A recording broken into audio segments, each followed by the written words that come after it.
Assalamualaikum warahmatullahi wabarakatuh. Oke teman-teman, kita lanjutkan lagi untuk pembahasan soal selanjutnya.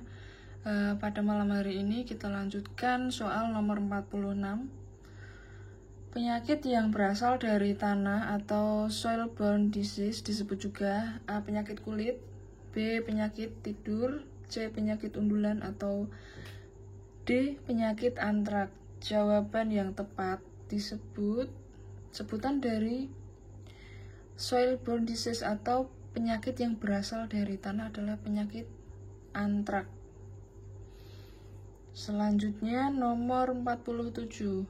Penyakit hewan menular berikut adalah penyakit yang bisa menyerang ruminansia kecuali A. Gumboro, Cysticercosis, B. Brucellosis, C. Salmonellosis, IBR, atau D. PMK Jembrana. Yang menyerang ruminansia kecuali yang B, C, dan D ini menyerang pada ruminansia. Kalau Gumboro pada unggas. Jadi tidak termasuk yang A. Nomor 48.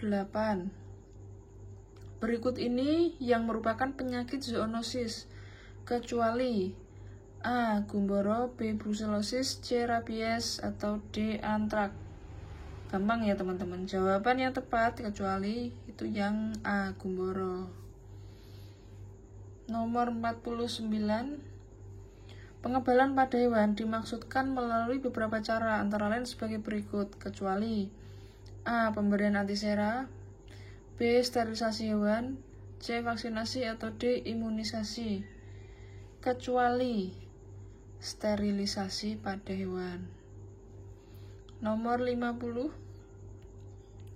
Otoritas veteriner yang memiliki kewenangan dalam menetapkan jenis obat hewan yang dapat digunakan yang boleh beredar di wilayah NKRI adalah A. Otoritas Veteriner Nasional, B. Otoritas Veteriner Kabupaten atau Kota, C. Otoritas Veteriner Kementerian, atau D. Otoritas Veteriner Provinsi. Jawaban yang tepat yaitu Otoritas Veteriner Nasional, yang A. Nomor 51. Penggolongan obat veteriner menurut regulasi yaitu berdasarkan A. Jenis sediaan dan tingkat bahaya, B. Tingkat bahaya dan rute pemberian, C. Jenis sediaan dan rute pemberian, atau D. Tingkat bahaya, rute pemberian, dan jenis sediaan. Jawaban yang tepat adalah jenis sediaan dan tingkat bahaya, jadi yang A. Nomor 52. Kebijakan mengenai CPOHB tentang obat hewan didasarkan pada peraturan pemerintah RI nomor berapa? A. Nomor 466 tahun 1992, B. Nomor 247 tahun 1999, atau C. Nomor 78 tahun 1999, atau D. Nomor 78 tahun 1992. Jawabannya tepat nomor 78 tahun 1992, yang D. Nomor 53. Berikut yang tidak termasuk prosedur isolasi hewan diantaranya A. Tentukan status hewan, B. Lakukan pemusnahan, C. Dokumentasi tindakan dan proses kesehatan, atau D. Isolasi hewan berdasarkan tingkat kegawatan resiko. Yang tidak termasuk, jadi jawaban yang salah yaitu yang lakukan pemusnahan, yang B.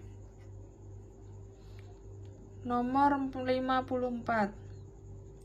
Mutu vaksin pasca produksi dipengaruhi oleh beberapa faktor, diantaranya A. Keutuhan vaksin, masa kadaluarsa, penanganan terhadap vaksin saat penyimpanan, penanganan saat transportasi, B. Keutuhan kemasan, masa kadaluarsa, penanganan terhadap vaksin saat penyimpanan, penanganan saat transportasi, penanganan saat aplikasi di lapangan, jumlah konsentrasi vaksin. C. Keutuhan kemasan, masa kadaluarsa, penanganan terhadap vaksin saat penyimpanan, penanganan saat transportasi, penanganan saat aplikasi di lapangan, jumlah vaksin. Atau D. Keutuhan kemasan, masa kadaluarsa, penanganan terhadap vaksin saat penyimpanan, penanganan saat transportasi, penanganan saat aplikasi di lapangan. Jawabannya tepat yaitu yang keutuhan kemasan, masa kedaluarsa, penanganan terhadap vaksin saat penyimpanan, ada semua ya ini. Kemudian penanganan saat transportasi dan penanganan saat aplikasi di lapangan. Jawaban yang tepat adalah yang D. Nomor 55. Bagaimana cara melakukan pemeriksaan kontainer sebagai kemasan luar? A. Periksa keutuhan segel kontainer. B. Cocokkan nomor kontainer yang diperiksa dengan nomor kontainer pada dokumen. Periksa keutuhan kemasan kontainer. Cocokkan nomor segel terpasang pada kontainer dengan nomor segel yang tertera di dokumen. Periksa keutuhan segel kontainer. Pemeriksa suhu kemasan atau pada kontainer dengan pendingin. Periksa catatan suhu yang terletak di bagian belakang kontainer. Atau C. Periksa apakah ada kebocoran atau kerusakan pada kontainernya. D. Cocokkan nomor kontainer yang diperiksa dengan nomor kontainer pada dokumen. Periksa keutuhan kemasan kontainer. Cocokkan nomor segel terpasang pada kontainer dengan nomor segel tertera di dokumen. Jawaban yang tepat yang ini, yang paling panjang. Ini semua termasuk cara pemeriksaan kontainer sebagai kemasan luar. Nomor 56.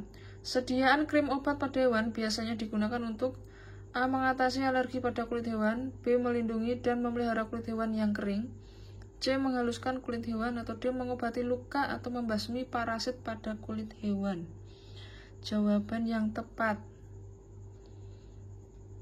yang D. Mengobati luka atau membasmi parasit pada kulit hewan. Nomor 57. Obat hewan yang telah jadi didistribusikan ke masyarakat melalui pelaku kesehatan hewan seperti A. Dokter dan inseminator. B. Apoteker dan inseminator. C. Dokter hewan dan inseminator. Atau D. Dokter hewan dan apoteker. Ini salah.